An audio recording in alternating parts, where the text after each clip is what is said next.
Hi everyone, I just wanted to say hello and I'm sorry I can't be there at today's CPNE meeting. I was actually supposed to present today and I wanted to be able to showcase some of the work that our CAD working group has been using actually at annual review and amongst other orientations and in-services so far, just to highlight some of the things that we could potentially be doing just using a program just as simple as PowerPoint. So without further ado, I'm just going to jump into it. Of course, if you have any questions, please feel free to reach out.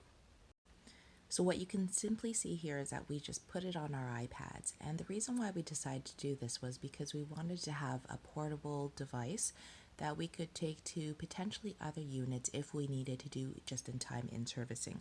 And we really wanted to do this as well too, just because we recognize that having enough trainers and also training pumps is a bit of a resource issue. And of course, it does come down to our availability as educators to provide this education, but also to take the time that's required to actually go and find a pump that's not being used for patient care.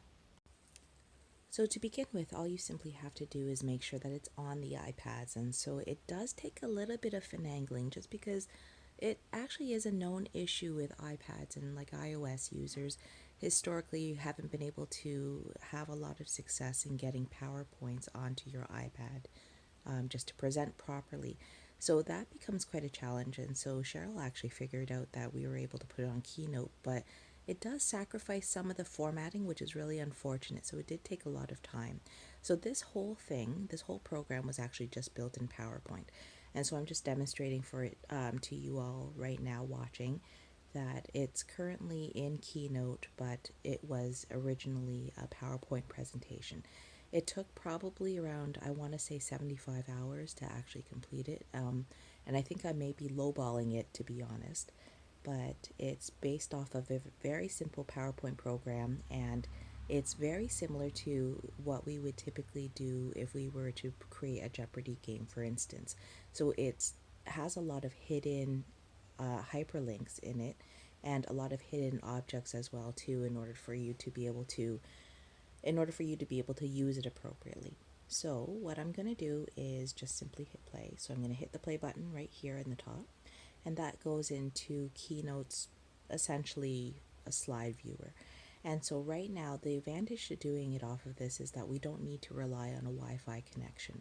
So that's very advantageous just because we do travel throughout the hospitals as well too, and there's some spotty Wi-Fi all around. So it actually is to our benefit just to have it running just off of the iPad rather than on Wi-Fi. So having it on an iPad actually is very good for the users just because it does simulate what happens in real life with the buttons, the soft key buttons. And so you can take the time to explain all of the different buttons, but it's essentially like a PowerPoint in that you can actually just advance the screens just by hitting the screen anywhere on the screen.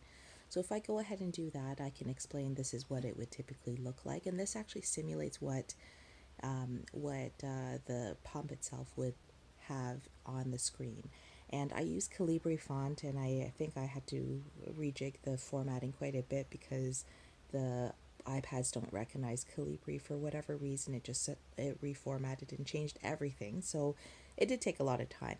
So it's asking, do you want to start a new patient? And so what it's actually doing is very similar to the Alaris pumps.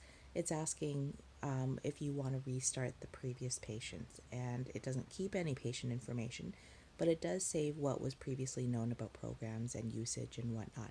So I'm going to go ahead and say, yes, I want to go ahead and do that. So I'm going to hit the button that corresponds with whatever's on the screen. It's asking, what do you want to do from here? So I'm just going to zoom in just a little bit just to show you. And it has a lot of different therapies. It has subcutaneous and intravenous and intrathecal, and of course you can go up and down. But we actually just have it programmed right now just to have subcutaneous infusions. And certainly there's a lot of potential for you to move on to other modalities as well, but this entire presentation did take about 160 odd slides, so it actually is quite big. And the images themselves are screenshots and also some PNG formatted files. I'm going to go ahead and select it. And it's asking plain or with deck, so of course you would refer to the order set. And so we do have the order sets as PDF just to accompany this presentation as well too, and you can find them on our SharePoint site. So we're going to go ahead and select it, and I'm going to choose the type of drug that is written on the order set, and in this case it's hydromorphone. So I'm going to scroll down to hydromorphone, but I'm looking at the concentration and I'm looking for 10 milligrams per mil. So I'm going to find it and select it, and it's asking, are these correct? It's a subcutaneous therapy, it's just being plain, it's delivering plain medication, plain medication, and it's hydromorphone at 10 milligrams per mil. So I'm going to go ahead and accept all of those values. Currently what we have our code set up is 395, so you would direct the user to hit the up or down key and hit select when or accept value when they're finished. With this presentation, you do need to help guide the user to some degree in order just to help somebody who isn't as technologically advanced, or if they're having some difficulty navigating, but for the most part it does simulate real life. I'm going to go ahead and choose 3, and then I'm going to go ahead and hit 9, and then a set value, and 5, and it's going to program the pump, and of course you have to hit anywhere on the screen to advance it. The pump will also tell you to review the pump settings before you begin as well too. So because it remembers the previous patient to have the previous patient's information programmed in, I'm going to go ahead and go into the continuous rate. So if I wanted to change that, I'm going to go in and I'm going to actually find whatever the order says, in this case 2 milligrams an hour. And the PCA dose, I'm going to go in and change it to 1 milligram an hour. 1 milligram as a bolus dose. And the lockout interval, I'm going to change to 15 minutes. And same thing with the max doses an hour, I would just go to the order set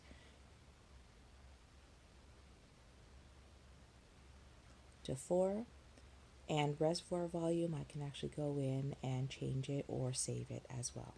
And so when every value has been considered and you accept them, they actually have a little check mark that actually populates over there to the left of the qualifier.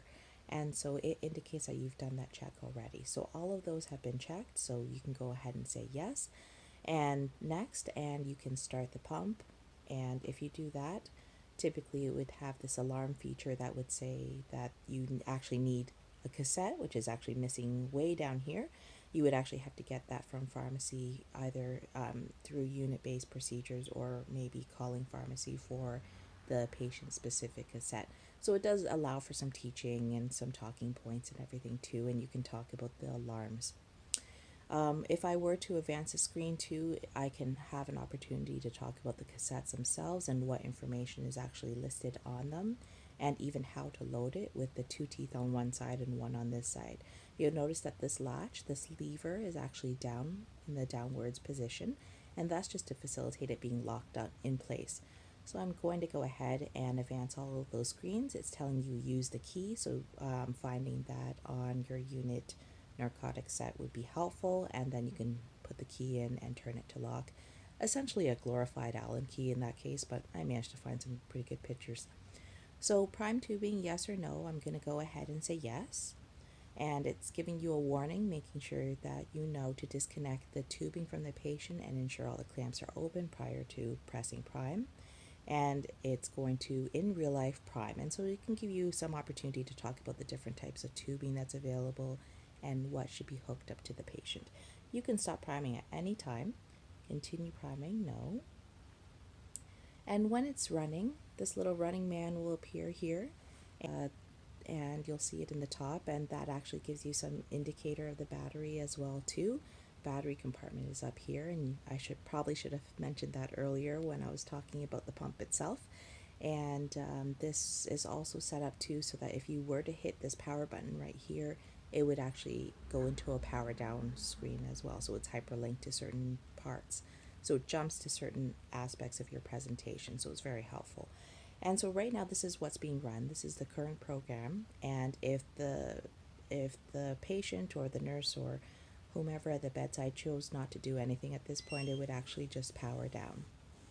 We were to check reports, and we do need to make sure that we check reports every 4 hours, and so we can do that by actually hitting the reports tab. So I can go ahead and go into reports, and this can show me actually how much has been used by the patient. And so it's a good opportunity for you to go in and talk about clearing the pump and what are the expectations, and of course referring to the policy.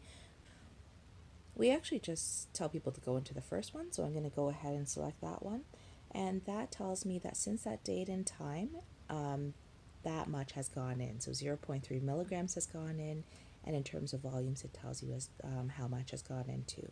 You can tell people to clear every 4 hours by hitting this button here.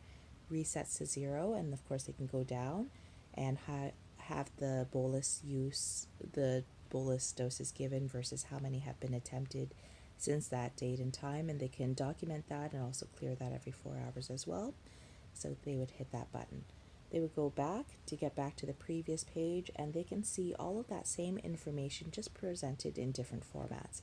So if they're a more visual person, a user, they can actually look at this and be able to determine bolus usage. They can also look at pie charts if they feel so inclined, and delivery log, which is essentially a more complicated view, and I never recommend that, but that's certainly a screen that they can explore as well. If they wanted to go to tasks, they can do that too. So they can do certain things from here, giving a clinician bolus, for instance, starting new patient or priming tubing or changing the protocol. They can also log from here as well too. So there's a lot of different functionality and a lot of different screens that can be built to simulate the real pump itself. If I go back, so we decided to go with this just because it was this actually is quite user friendly, and John actually did suggest to Cheryl and I that we explore using some usability studies in this, and it would be similar to what Barb and Mary had done with the cytotoxic app, where you would ask users for their opinions and on how the app is actually functioning and if it's easy to use and did they find it beneficial, and without very much prompting. So there actually is quite a lot of good tools out there that we can use to potentially survey staff, but this is providing a really great example of how we can use something as simple as PowerPoint and try to meet a need that our organization has in terms of training, but with our limited resources. So it is actually mutually beneficial for staff and for us as well as clinicians. So I hope you enjoyed that. If you have any questions, please feel free to reach out, but I am now on vacation until tomorrow. So have a great day, everyone.